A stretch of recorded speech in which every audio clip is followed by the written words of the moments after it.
Selamat datang, selamat kembali di podcast HSI Consulting.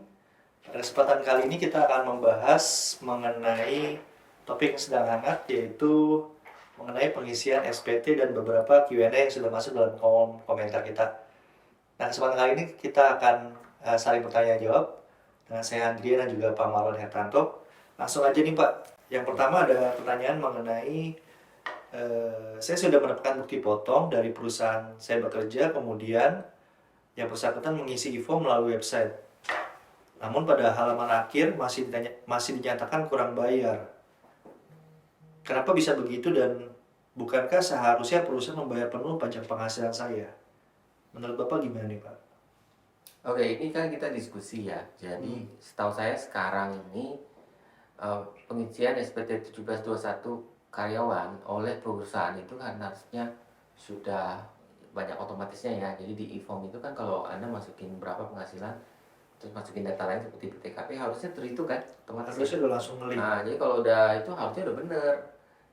Dan kemungkinan untuk melakukannya secara manual dan salah potong, salah hitung WP21 itu ada kemungkinan nggak? Menurut kamu kalau berdasarkan dari cara untuk membuat? Mungkin perlu diperhatikan gini Pak.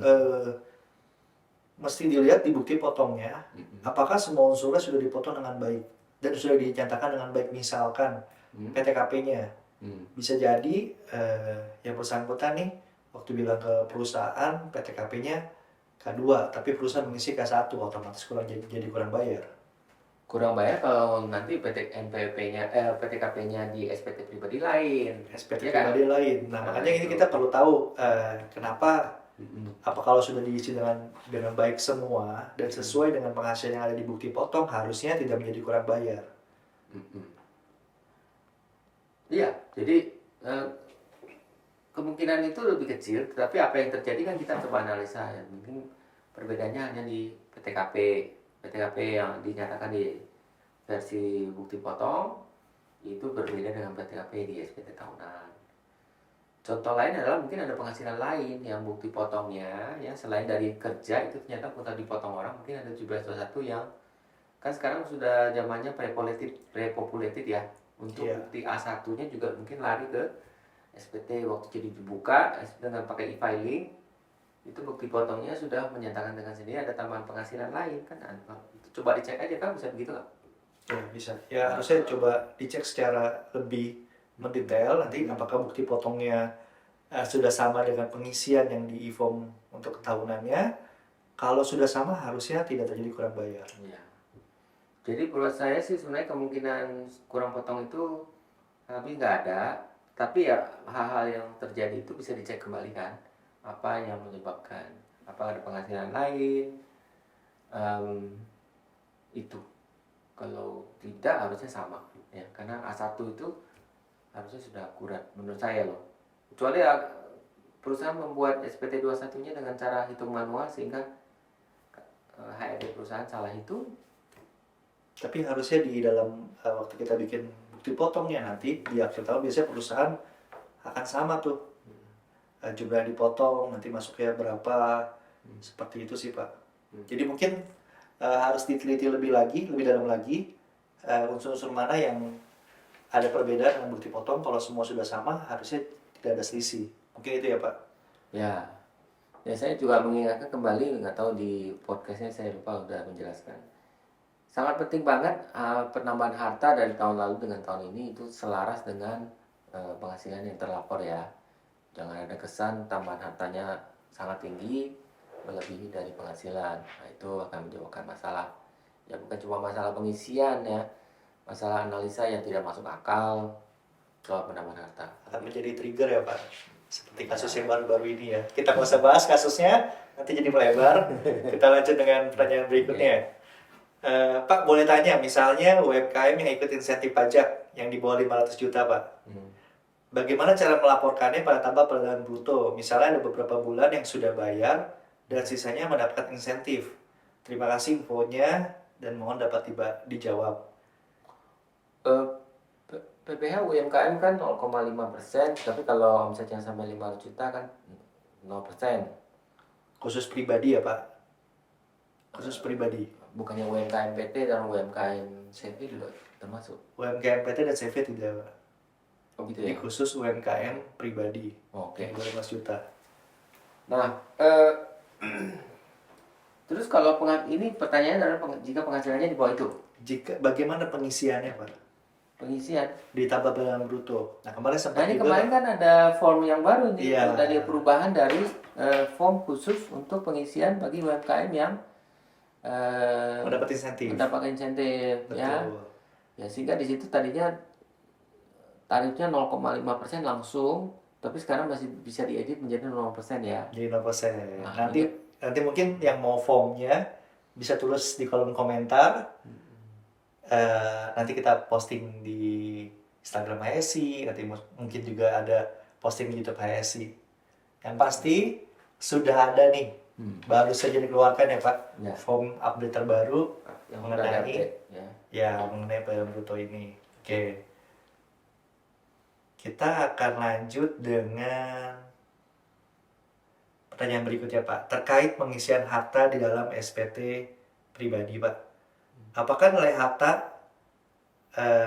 berkelanjutan Pak? Menggunakan apa sih pengisiannya? Apakah menggunakan pada saat saya beli atau pada saat harga sekarang? Ya pasti saya kira sudah pernah saya jelasin dalam podcast yang lalu, harta yang dicantumkan itu adalah nilai historis ya. Jadi bukan nilai yang disesuaikan dengan harga market ya.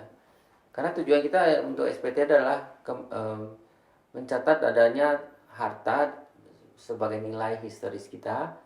Nah, jadi kalau dibeli 10 tahun lalu ya berdasarkan kemampuan tahun lalu waktu itu belinya berapa ya. Jadi tidak ada kewajiban ini Anda harus mengkerek-kerek atau mengejas nilai sesuai dengan market. Ya, dan bukan itu tujuannya, itu hanya tujuannya adalah Anda memiliki histori dari kepemilikan harta dari waktu ke waktu. Ya, berarti kesimpulannya adalah menggunakan pada saat harga pembelian gitu ya Pak? Harga pembelian. Oke, pertanyaan selanjutnya mengenai ini Pak. Mengenai kalau kita pernah dengar ada kewajiban untuk mendeklar status wajib pajak kita. Apakah wajib pajak dalam negeri maupun wajib pajak luar negeri. Jadi misal contoh, saya adalah warga negara Indonesia, kemudian bertempat tinggal lebih dari 183 hari di Singapura. Nah ini pertanyaannya Pak, saya perlu nggak, apa yang perlu saya lakukan untuk NPWP saya? Karena secara pemajakan saya dipajaki di Singapura. Tapi saya masih punya NPWP Indonesia. Nah Bapak ada saran nggak bagaimana? Apakah saya hanya perlu apply NE, ataukah saya harus ikut aturan yang baru untuk mendeklar bahwa saya adalah subjek pajak luar negeri? Ya saya ingat ya saya bikin satu podcast yang khusus mengenai ini juga di beberapa waktu lalu. Silakan dicek ya di podcast saya. Jadi undang-undang harmonisasi peraturan perpajakan sekarang ini memang memberikan ruang tambahan yang lebih spesifik bahwa wajib pajak itu juga adalah wajib pajak yang berkewarganegaraan Indonesia dan wajib pajak yang bukan warga Indonesia ya. Kalau yang bagi pajak wajib kewarganegaraan Indonesia, prinsipnya adalah jika Anda bertempat tinggal di Indonesia ya lebih dari 183 hari, Anda menjadi wajib subjek pajak dalam negeri ya. Tetapi jika memang ada subjek pajak luar negeri tetap warga Indonesia, ya tetap ada. Itu contoh-contoh tadi ya, teman-teman yang kerja di luar negeri ya, yang jadi TKI atau yang bekerja di negara-negara tetangga seperti di Singapura. Nah, kalau konsep seperti itu, subjek pajaknya menjadi subjek pajak luar negeri. Karena kenapa? Karena bertempat di Indonesia, di luar Indonesia, selama lebih dari 183 hari dalam 1 tahun terpajak. Gitu. Jadi, nah, undang-undang ini menyatakan untuk mempertegas itu, statusnya itu perlu dimintakan statusnya secara resmi kepada Dirjen Pajak dengan melakukan permohonan ya. Nah, dengan cara demikian, penetapan status orang-orang yang bekerja di luar negeri sebagai wajib pajak luar negeri itu memiliki dampak yang jelas, yaitu bahwa mereka tidak dipajaki atas penghasilan di luar negeri itu dan tidak dikenakan wajib pajak dari sumber-sumber yang ada selama tahun itu, kecuali memang dia dari negara Indonesia, dari tanah air sendiri juga memiliki penghasilan. Ya, hanya dan sebatas itu aja. Misalnya kalau lagi kerja di luar negeri, rumahnya disewain. Nah, itu tetap ada hak Indonesia untuk memajaki yang porsi sewanya aja. Porsi sewanya. Tapi gajinya yang di luar negeri nggak dipajaki. Gitu. Ya, jadi itu gunanya untuk menjadi wajib pajak luar negeri. Kalau misalnya tidak melakukan apply itu Pak, tidak mengajukan sebagai subjek pajak luar negeri, apa konsekuensinya gitu Pak? Oke, sampai sekarang sih undang-undang dengan menyatakan bahwa orang yang wajib bayar luar negeri itu harus mengajukan ya. Jika tidak mengajukan, ya memang undang-undang yang lama ini sudah dari dulu sudah menyatakan bahwa subjek pajak itu adalah orang yang bertempat tinggal di Indonesia. Jadi bukan soal kewarganegaraan ya, dia bisa jadi bertahun-tahun tinggal di Singapura tapi kewarganegaraan tetap di Indonesia, kan bisa begitu. Iya. Nah, jadi kalau dia ada di luar negeri dan memang dalam kenyataannya di luar negeri, saya kira prinsipnya dia adalah karena bisa dibuktikan selama itu lebih dari 83 hari ya, dia berdasarkan undang-undang sih harusnya subjek pajak luar negeri tetap ya. Tetapi ini adalah ketentuan administrasi yang harus dipenuhi, harus mengajukan permohonan ya. Sehingga untuk supaya tidak repot ya, saya sarankan diajukan permohonan. Karena kalau tidak diajukan permohonan akan merepotkan diri sendiri ya untuk membuktikan bahwa Anda selama ini tidak tinggal di Indonesia. Kerepotan itu yang kan menurut saya ya, itu menjadi satu hal yang kalau tidak bisa dibuktikan demikian, maka Dirjen Pajak bisa menetapkan Anda subjek pajak dalam negeri. Artinya apa? Nanti kalau jadi subjek pajak dalam negeri, semua penghasilan Anda dari Singapura, dari gaji, kembali dihitung dipajaki juga di Indonesia. Padahal di negara asalnya sudah dipajaki. Nah, itu kan sayang.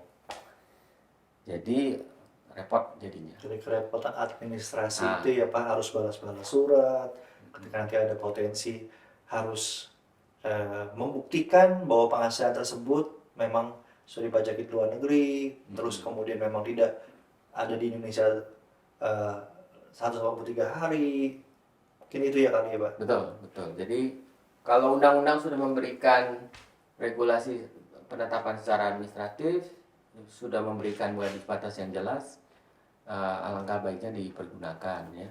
Salah satunya mungkin kerepotan untuk melaporkan SPT tahunan setiap tahun.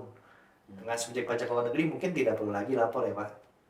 Nah, ini kan berbeda ya. Jadi jangan dicampur adukan antara status menjadi subjek pajak luar negeri dengan status menjadi wajib pajak NE ya. NE dalam arti apa? Non efektif ya. Ya. Jadi kalau non efektif itu lebih digunakan kepada orang-orang yang sudah pensiun, sudah tidak punya pekerjaan lagi, sehingga tidak punya penghasilan lagi. Misalnya sudah cukup usia pensiun, lalu hanya momong cucu, jadi tidak ada penghasilan tambahan ya. Bahkan penghasilan lain-lain pun tidak gitu. Tapi kalau untuk wajib pajak luar negeri bukan menjadi NE sih menurut saya. Dia dipertegas bahwa dia memiliki penghasilan, tapi sumbernya dari luar negeri. Di mana kalau dinyatakan demikian, maka sumber-sumber di luar negeri itu tidak akan dipajaki di Indonesia. Artinya menutup celah bahwa itu akan dipertanyakan sebagai pendapatan Yang kena pajak di yang Indonesia. kena pajak Indonesia. Dan penetapan status NE ini tidak menutup kenyataan bahwa nanti kemungkinan bisa jadi dipertanyakan hal tersebut gitu ya Pak. Jadi Iya. mungkin ada anggapan gini Pak, udah deh daripada ribet, karena kan ketika kita lihat aturan tersebut untuk mengajukan sebagai subjek pajak luar negeri banyak syaratnya tuh Pak. Tanya tempat tinggal di mana, terus kemudian berapa lama, terus aktivitasnya apa. Nah, kalau ini kan gampang Pak, cuma satu form aja. Jadi mungkin bagi teman-teman semua lebih gampang untuk mengajukan NE. Tapi menurut Bapak sebaiknya mengajukan subjek pajak luar negeri gitu ya? Ya, karena kalau memang Anda bukan wajib pajak dan memenuhi syarat-syarat tidak dikenakan pajak Indonesia, dan saya tahu bahwa kena pajak di Singapura lebih murah, dan sudah bayar dan itu sebuah kebenaran yang tidak perlu ditutupi, ya kenapa tidak? Kenapa harus menyembunyikan diri kan? Terus suatu saat jika Anda kembali ke tanah air untuk dari hasil tabungan dari selama bekerja di luar negeri, Anda mau bawa uang itu ke Indonesia untuk beli properti atau ditabung, mendapati hak satwa di sini kembali ke Indonesia, Anda kan tidak akan dipertanyakan lagi. Iya. Tuh. Nah, Dan Anda dengan bebas juga bisa menentukan mendeklar income harta itu yang di Indonesia. dari sumber-sumbernya yang dari sumber-sumber yang sah gitu ya, yang Ya, sudah yang jelas sudah dipajaki. pajaknya. Nah, kemudian menarik tuh Pak, tadi Bapak bilang ketika kembali ke Indonesia, bagaimana tuh Pak perlakuannya? Jadi apakah perlu mengapply lagi sebagai subjek pajak dalam negeri? Ya dengan sendirinya ya. Jadi sepertinya di dalam undang-undang itu menyatakan kalau Anda masih paspor Indonesia, warga Indonesia, em, kemudian ternyata sesudah sekian tahun baru kembali ke Indonesia, ya udah nanti kalau tidak apply lagi kemungkinan dianggap subjek pajak dalam negeri. Iya.